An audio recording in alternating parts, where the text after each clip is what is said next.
everyone, it's Shar. Welcome back to my channel, or welcome if you are new here. We are officially more than halfway through the year, almost in the second week of July, and seeing as I only read 2 books in June, in lieu of a June wrap up, I am instead going to tell you about my top 10 books of 2023 so far. I'll tell you, I absolutely love the books I'm about to share with you in this video, but I don't have a book that I'm completely obsessed with, you know? I'm still holding out hope that I'll find that book at some point in the rest of 2023, but I saw Ashley's Little Library do a similar video where she was talking about the top 13 books that she's read this year. I haven't watched that video because I didn't want to get influenced for this video. Just know that.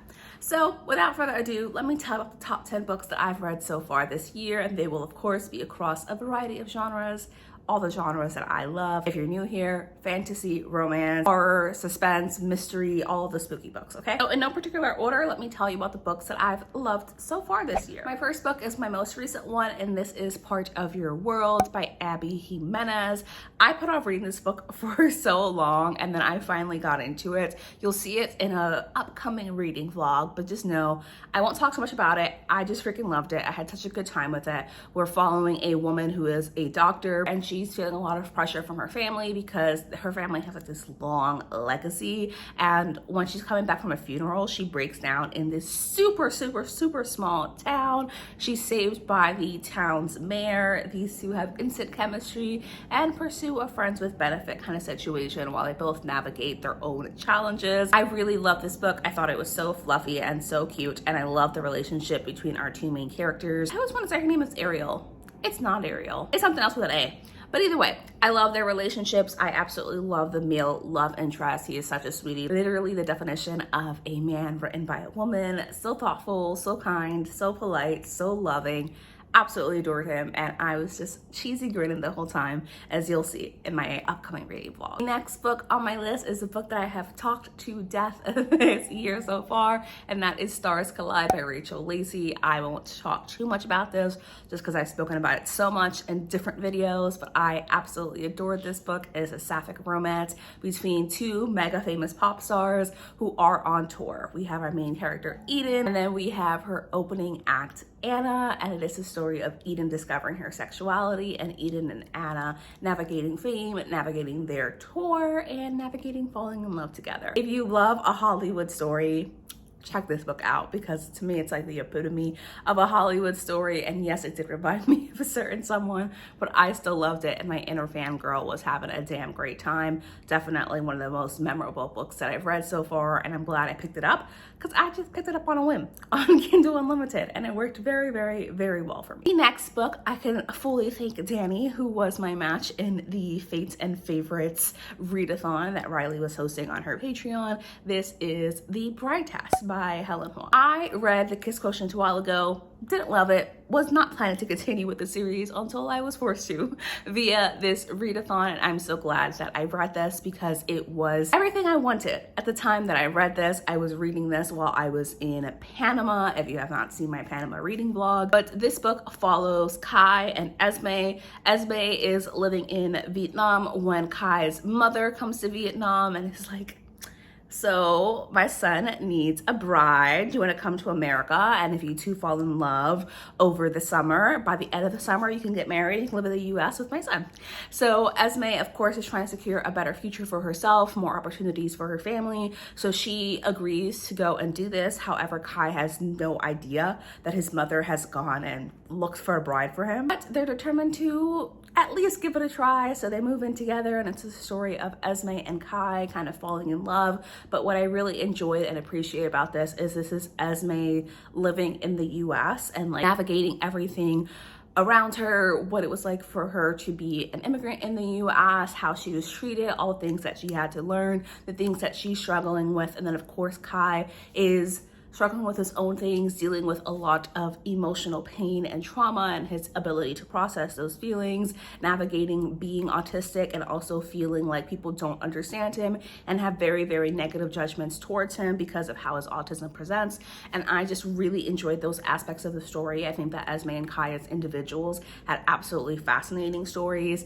And yes, I like them together too. They were very cute, but for me, I appreciate the story for those other elements. And this was such a good time. I enjoyed enjoyed this so much more than the Kiss Quotient, and I'm really happy to say that. Not to say that I didn't like the Kiss Quotient. I did. It was just a 3-star book, and this was a 4 to 4.5 star book. And I have a YA graphic novel on my list. This is Cheer Up, Love, and Pom-Poms. I totally forgot to write the name of the author down, so Cheer Up, Love, and Pom-Poms. You can see it here. I'm very sure it's something Frasier. Is still Frasier? If I'm right, that'll be impressive. This is a story of 2 girls in high school and the way they navigate that. So one of our main female characters is getting ready to think about university. She's talking to her high school counselor, and essentially she has really fantastic grades, but very, very poor social skills and absolutely no involvement in any extracurricular activities. So her counselor advises her to join a team sport or some kind of club or activity to help just boost her credentials for her application to college. And her mother was a cheerleader, so her mother says, you're gonna be a cheerleader. So she reluctantly joins the cheerleading team, where her former best friend is now the cheer captain, and that introduces us to our second main character, who is a young trans girl, who is the first trans girl on the cheer team and the first trans girl to be the cheer captain. And you hear more about her navigating that, her finding her friends and family, the way people fetishize her, the way people misunderstand her, and just all the things that she navigates on a daily basis, as well as her falling in love with her childhood best friend. And it was just so cute. The tone of this is very hopeful. I just love this so much, and it was such a good time. The number of takes in this video where I've had to stop to wipe the sweat off my face. Fucking humidity. Can't stand it. That's why I'm not a summer girly. And I have While We Were Dating by Jasmine Guillory. I also read this during a reading vlog. Interesting. This was during my this was during my reading a book a day, every day for a week video. While We Were Dating by Jasmine Guillory is another Hollywood story, because apparently that's something that I really like. In this book, we're following Ben and Anna. For some reason, I can always remember their names. Ben is an advertising executive, and Anna is a movie star. She stepped out of the spotlight for about a year or so, and she's looking to kind of make her comeback, and she's vying for an Oscar. So she's doing these commercial advertisements, just like this deal that Ben is in charge of. When they meet and they're on set together, they have like instant chemistry, and they decide to not deny that chemistry. They start hooking up, they start getting together. There's obviously a lot of tension, which there actually is a lot of tension. The author is not just saying that. You can feel that throughout the book, which I really appreciated. And Anna's agent gets word of this and decides that they should publicly kind of fake date to help boost Anna's career. That's kind of what goes on. And of course, we know fake dating leads to real feelings. It was such a cute story. Ben was my new favorite character of the year. He is such a thoughtful, kind, conscious man, and I loved him so much. And he's so soft and gentle with Anna when she wants him to be. Let's say in the bedroom, he doesn't necessarily carry that through, which, you know, is fun times. I just really loved this story so much, as I did with all of the other ones. And I appreciated the maturity of the characters. And there were some scenes where I was like, oh my God, hopefully that doesn't happen. And no, they had very mature, very honest and open conversations, which I really appreciated a lot. Let's just say. At number 6, again, this list is in no particular order, I have Argielas Residence, one of Ruby Dixon's new books set in the Ice Planet Barbarians universe, because it has spin-offs. This one is, I won't tell you what it's about. Don't look at the cover too close, okay? Don't read all the words, because it's gonna spoil shit for you. In this book, we're following this woman who wakes up and finds herself on this deserted alien planet, or so she thinks. She's absolutely terrified that she gets kidnapped by people and locked into a cage in a cave. Essentially, she's absolutely terrified. And then we switch points of view to Arshel, our male love interest here. He also gets imprisoned by these people. He ends up in the same area. He sees our main female character and he starts to resonate, because this is part of the Ice Planet Barbarians world. So that means his Kui, essentially an alien parasite that lives in his body, starts to vibrate, and he recognizes that she is his mate. This is about them falling in love, their escape, they're navigating why they've been imprisoned, her navigating who exactly she is and while she's on this planet. And I'm surprised that this ended up on the list, but here I am several months later still thinking I really enjoyed that. It was really good for what it was. If you like alien smut, Ruby Dixon is always great for that, and this was a great example of that. That's very well balanced with still having a plot and emotions and depth for the character. Hellbent by Miss Leigh Bardugo. If you're not new here, you know that I read this book on audiobook, and then I went out of my way to find the Waterstones editions of this book just so I could own a special edition of it. It is the sequel to Ninth House, so I can't tell you too much about this book. Just know that we are following exactly what happened in Ninth House, which the summary to that is we're following Galaxy Alex Stern, who has been recruited to attend Harvard University, even though she has absolutely no credentials. Harvard? Princeton? Yale? Damn. I don't fucking know. She's at one of the Ivies. Princeton? I really don't know.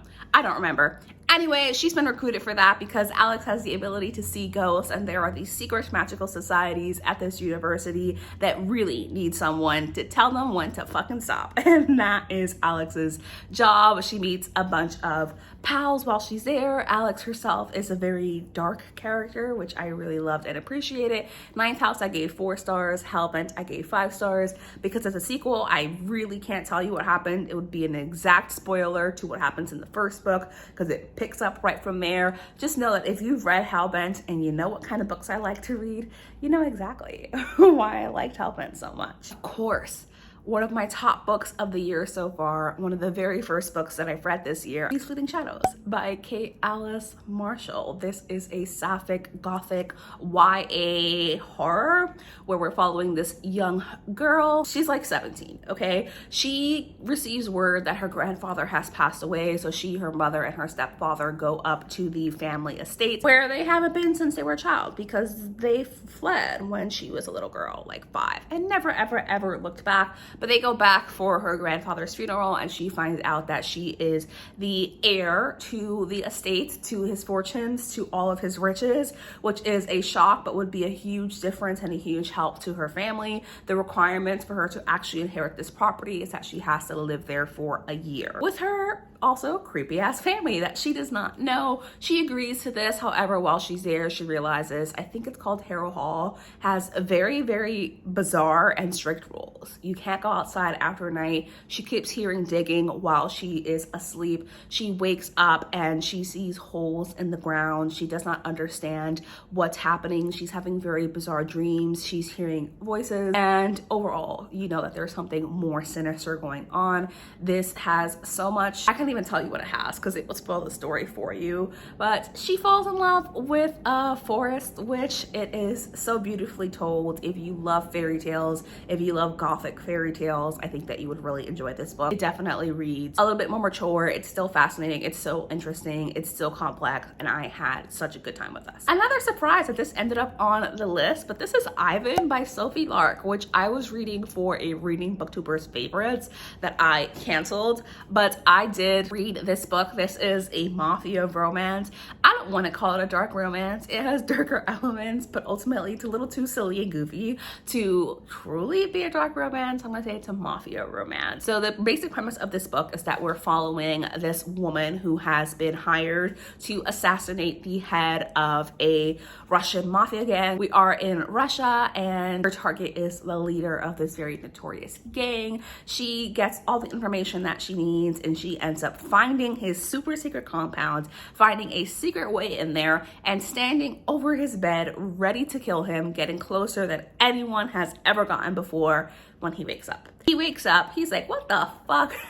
Immediately subdues her, takes her as his prisoner. Prisoner in a lot of ways. Don't know how to tell you that, but hopefully you can read between the lines. Because he's like, damn, no one's ever gotten that close to kill me. How fucking dare you? But also, that's really sexy. So, I would say this is a story of them falling in love. It's really not. It's a story of them having sex and fucking and becoming obsessed with each other and figuring out who exactly put a target on him and if they are still in danger. It's very action-packed. It's very fun and definitely has the sense of like reading a fan fiction, but like a really, really fun one. Then my final book on this list, this official list, is Zany by Rebecca Weatherspoon. In this book, we're following Zany, who is at a funeral for her aunt, who she was very close to, who has just passed away. She finds out that she is also inheriting all of her aunt's wealth, her many homes. Her aunt has way more money than Zany even knew or could comprehend. She's trying to navigate the estate, and she finds out that one of the conditions of her inheriting this is that she has to marry this man that her aunt has picked out, this Scottish musician that her aunt was really close to. And what's in it for him is that he gets $100,000, which would be very, very helpful for him in the situation that he's in. They both reluctantly agree to kind of go through with this, knowing that they're going to get divorced in a little while, but they're going to play along with her aunt's wishes for her final wishes for her, and they do end up forming this super close relationship. But of course, they're both grieving, they're both navigating very difficult things, and it's more about them finding comfort with each other, which was just so beautiful to see and so well crafted. But what I will also tell you is that this book is so steamy. Listen, there's pegging in here. It is incredibly steamy, but like every other book on this list, it is such a good time, but be aware it is very heavily about grief and their romance, not just their romance. That does bring me to the end of this list, thankfully, because I am melting. Let me know if you have read any of these books, and if you have, which ones were your favorites, or even tell me what your favorite book of the year has been. As always, thank you so much for watching. I really appreciate you being here, and I will see you in my next video on Saturday. Bye.